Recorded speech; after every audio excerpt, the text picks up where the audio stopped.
Hello and welcome to this week's weekly news roundup for Final Fantasy XIV with me, Meoni. Now, if you've missed any of the stuff this week that's happened in the world of Final Fantasy XIV, then this will recap pretty much everything that we've seen so far, as well as some information on upcoming stuff as well. So unless you've been living under a rock, or perhaps staying away from the game in total, then you should know that the new optional items in the Mog Station, the Angel and Demon set, are now available. A full set of these will cost you £11.16 each, or €13.50, or $18 each. The controversy then has come from people saying that this is the sort of thing that they would expect in a Korean MMO and not Final Fantasy XIV due to its paid subscription service monthly. This is something that's always cropping up in discussion, and something that honestly I really don't want to touch on too much because my opinions on this are quite strong like everyone else's. On a whole though, the things that you can answer very easily are people are saying that they rushed these pieces out, and to quote some of the Redditor comments already, that they just pooped these outfits out. I think that's a little harsh to say considering these were Korean and Chinese promotions originally, and with the Najar set obviously with China before. These were basically the regional exclusives to other places in the world for Final Fantasy XIV.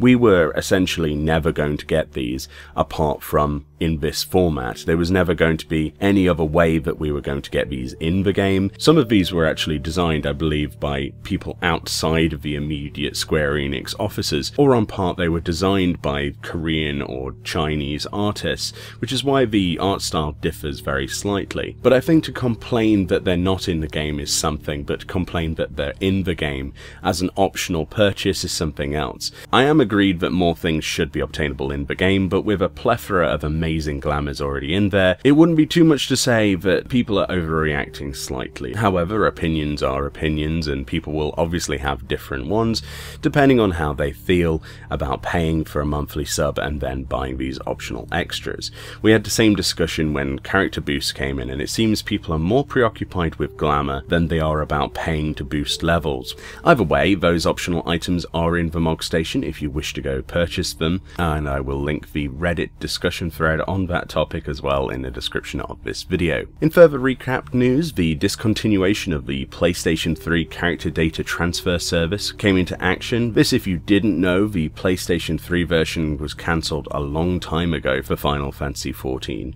and with the advent of 4.3, the upcoming patch later this month, we're actually going to get the end of the service that you can click on when you launch Final Fantasy XIV on the launcher. You can actually copy character data if you've still got it on a PlayStation 3 account.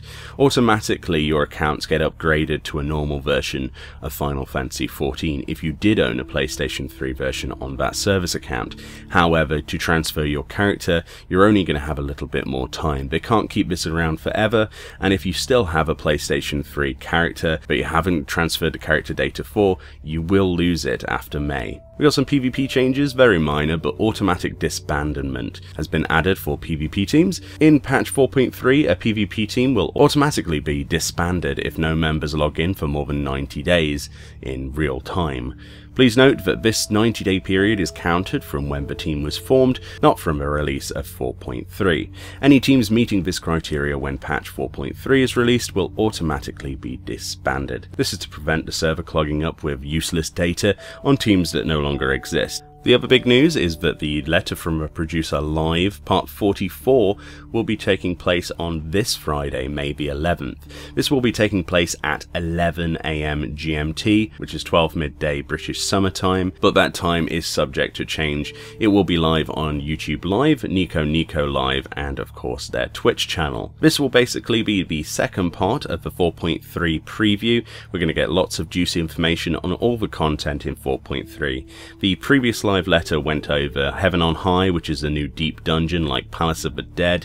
It went over things like the new Ultimate battle, which is going to be really interesting. Hopefully I can get into that at some point. I still haven't managed to get into Bahamut Ultimate yet, which is I'm a bit late to the party, I know, but I'll get there eventually. And lots of other cool stuff which we actually did a video on previously. I'll link that in the description as well, so you can go and watch that if you're interested in the contents of 4.3 that we know already. There is is currently a callback campaign. This is from April 26th until June 26th, so we haven't got too long for this, but essentially if there are people on your friend list that haven't been online in a very long time, you can simply right click them in your friend list whilst they're offline and click invite friend to return. This is eligible for these players if they have been offline for more than 90 days, including free play period for purchasing a new copy of the game, etc. The encouragements for this are obviously gold chocobo feathers for the person recruiting you back.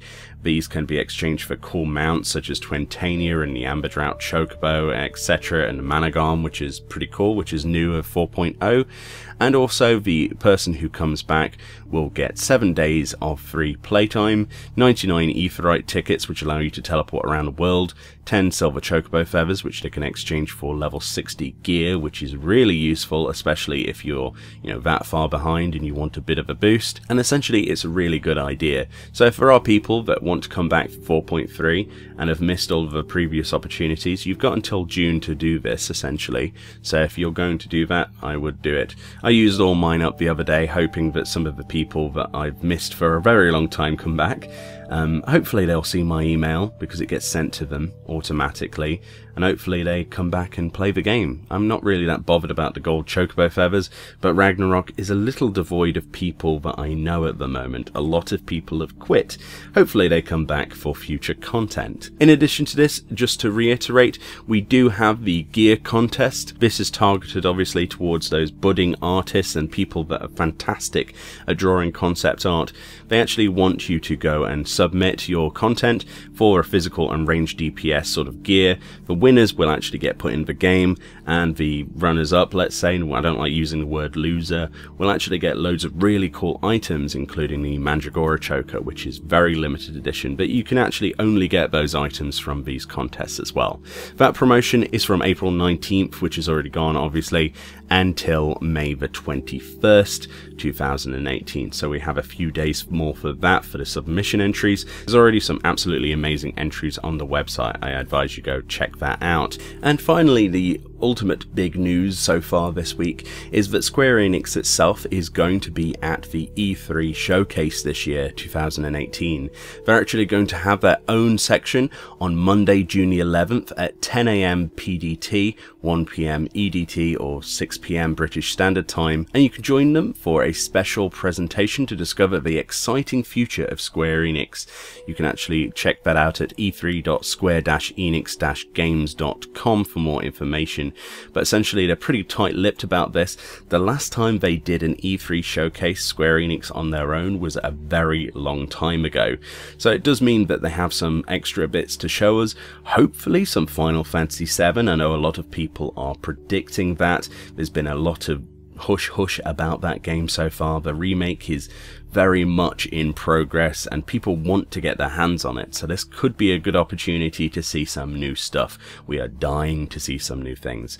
Whether Final Fantasy XIV related stuff will be there, well, the future of Square Enix is probably in their intellectual MMO property, and Final Fantasy XIV is growing wonderfully. It is a fantastic game that is getting up-to-date content and is always going up in subscriber numbers, and they're making a lot of money, so hopefully they'll be featuring some future of that as well. We can't really guess, but it's going to be live on YouTube apparently, on Mixer, Facebook, Twitter, and indeed live on Twitch, presumably on the Square Enix Twitch website.